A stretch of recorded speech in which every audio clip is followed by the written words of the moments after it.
ছাড়া তোমার দুজন কেউই নেই। তো কারণ এখানে আসছি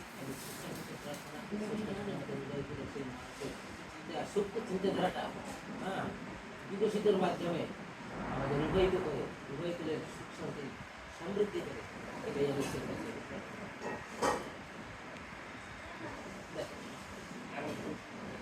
মানে তোমরা তিনো ভাই আসছে, তোমাদের কাছ থেকে তার মামা আসছে, তার দাদিরা আসছে,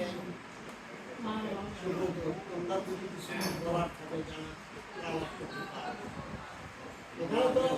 এখানে তো ফ্রি আলাপ করবা, বুঝছো?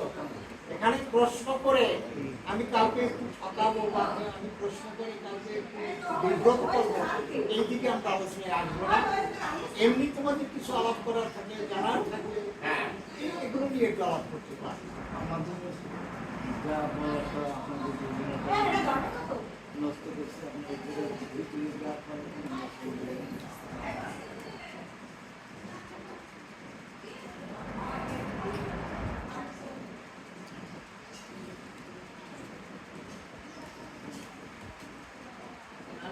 আমার হৃদয়ে ভেসে উঠছে, যা বললেন ভালো, আমার ভালো লাগে।